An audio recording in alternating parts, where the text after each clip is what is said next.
Hello guys, आप देख रहे हैं फ्लाइंग करियर पॉइंट। दोस्तों, आप सभी का हमारे चैनल पे बहुत बहुत स्वागत है।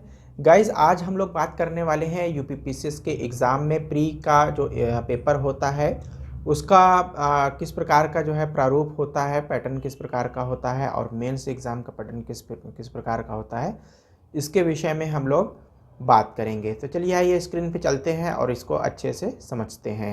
गाइस, यहाँ पर स्क्रीन पर देखेंगे परीक्षा की योजना। सम्मिलित राज्य प्रवर अधीनस्थ सेवा परीक्षा 2023 हेतु प्रतियोगिता परीक्षा के क्रमवार 3 स्तर सम्मिलित हैं, यथा नंबर 1 प्रारंभिक परीक्षा वस्तुनिष्ठ व बहुविकल्पी प्रकार की होगी, यानी कि वस्तुनिष्ठ कह सकते हैं या बहुविकल्पी कह सकते हैं, जिसमें कम 4 ऑप्शन दिए हुए होते हैं। इसको ऑप्शनल प्रकार का भी कहते हैं, ऑप्शनल टाइप में।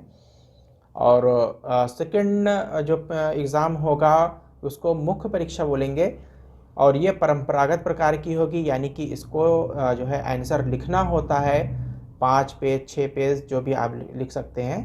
तो परंपरागत प्रकार की अर्थात लिखित परीक्षा होगी। और तीसरा स्टेप आएगा मौखिक परीक्षा यानी कि इंटरव्यू का।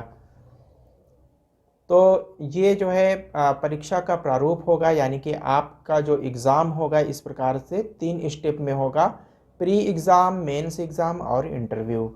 अब प्रारंभिक परीक्षा के विषय में जान लेते हैं कुछ बातें। इसमें सम्मिलित राज्य प्रवर अधीनस्थ परीक्षा हेतु प्रारंभिक परीक्षा प्रारंभिक परीक्षा होगी 2 अनिवार्य प्रश्न पत्रों की होगी, यानी कि इसमें 2 पेपर होंगे जिनके उत्तर पत्रक OMR शीट के रूप में होंगे, यानी कि OMR शीट मिलेगी और उसमें उसको गोला भर के ए ऑप्शन सही है या बी ऑप्शन सही है, सी या डी सही है, उसमें से जो भी ABCD में से सही है वो गोले के रूप में, सर्किल के रूप में ब्लैक पेन से भरना होगा।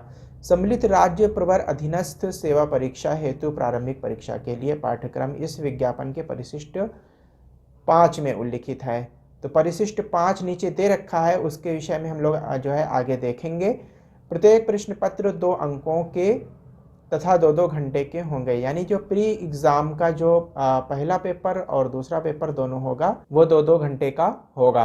प्रत्येक प्रश्न पत्र 200 अंकों के, यानी कि जो है फर्स्ट पेपर और सेकंड पेपर दोनों 200 अंकों के होंगे, 200 नंबर के होंगे और दोनों पेपर 2-2 घंटे के होंगे। ड्यूरेशन जो होगा, जो अवधि होगी, ये 2 घंटे की होगी। दोनों प्रश्न पत्र वस्तुनिष्ठ व बहुविकल्पीय प्रकार के होंगे, यानी कि प्री एग्ज़ाम का GS का फर्स्ट पेपर भी ऑप्शनल होगा, ऑब्जेक्टिव टाइप, और जो सेकंड पेपर होगा वो भी ऑब्जेक्टिव टाइप होगा। लेकिन प्रश्नों की संख्या फर्स्ट पेपर में और सेकंड पेपर में अलग अलग होगी।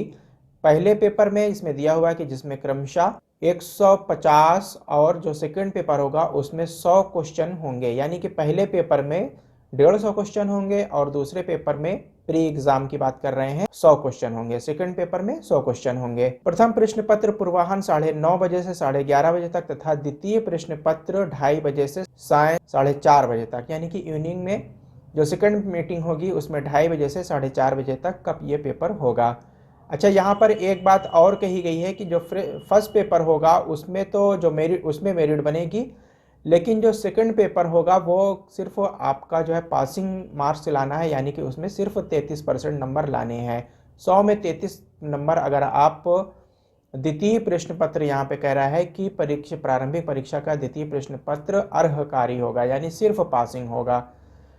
और तो उसमें जो है 100 प्रश्न होंगे, तो 100 प्रश्नों में अगर आप 33 प्रश्न सही हल कर लेते हैं तो आपका सेकंड पेपर क्वालिफाई हो जाएगा। और इसको मेरिट में जो है प्री की मेरिट में जोड़ा भी नहीं जाएगा। जो मेरिट बनेगी वो सिर्फ यानी कि फर्स्ट पेपर की बनेगी। मूल्यांकन के उद्देश्य से अभ्यर्थियों को प्रारंभिक परीक्षा के दोनों प्रश्न पत्रों में सम्मिलित होना बाध्यकारी है, यानी कि अगर कोई प्री एग्जाम का फर्स्ट पेपर में बैठ रहा है तो उसको सेकंड पेपर में भी बैठना ज़रूरी है, आवश्यक है। मूल्यांकन के उद्देश्य से अतः एवं यदि कोई अभ्यर्थी दोनों प्रश्न पत्रों में सम्मिलित नहीं होता है तो अनर्ह यानी डिस्क्वालीफाई हो जाएगा। अगर कोई एक पेपर में बैठता है और दूसरा पेपर में जो है वो एब्सेंट हो जाता है तो वो डिस्क्वालीफाई माना जाएगा। अभ्यर्थियों के योग्यता क्रम यानी कि मेरिट का निर्धारण उनके प्रारंभिक परीक्षा के प्रथम प्रश्न पत्र में प्राप्त अंकों के आधार पर होगी, यानी कि जो इसकी मेरिट बनेगी, यहाँ पे आप ये तीसरा वाला ज़रूर देखिए कि जो यहाँ पे नोट नंबर 1 कह रहा है कि द्वितीय प्रश्न पत्र आपका सिर्फ क्वालिफाइंग है, उसका प्री की मेरिट जो बनेगी मेंस में जाने के लिए आपकी, इसमें सिर्फ पासिंग होना ज़रूरी है, आपका इसका मेरिट से कोई संबंध नहीं है। प्री के सेकंड पेपर की कोई मेरिट नहीं बनेगी प्री एग्ज़ाम में।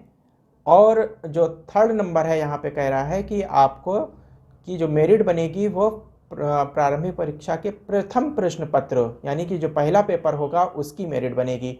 यानी कि इसके नंबर देखे जाएंगे कि अगर जो है 90 क्वेश्चन सही करने वालों की हो सकता है कि मेरिट बन जाए कि जो 90 प्रश्न जिसने सही किए हैं वो मेंस एग्ज़ाम के लिए क्वालिफाई हो सकते हैं, 80 तक भी जा सकती है। ये पेपर के स्टैंडर्ड के ऊपर डिपेंड करता है कि कितना इजी आया है या टफ आया है। अब गाइस ये मेंस एग्ज़ाम के संबंध में है, तो मेंस एग्ज़ाम का जो है हम अगले वीडियो में फिर आएंगे, इसके विषय में हम डिटेल में बताएंगे। तो गाइस आप लोगों को हमारी वीडियो कैसा लगा, अगर पसंद आया हो तो लाइक करिएगा, सब्सक्राइब करिएगा हमारे चैनल को, और बराबर में लगे हुए बेल का आइकन को प्रेस कर दीजिएगा, और अपने दोस्तों में, अपने ग्रुप में, सोशल मीडिया प्लेटफॉर्म में ज़रूर इसको शेयर करिएगा। और किसी भी प्रकार का कोई भी इशू हो तो कमेंट बॉक्स में ज़रूर लिखिएगा। Thank you very much. I will meet again soon.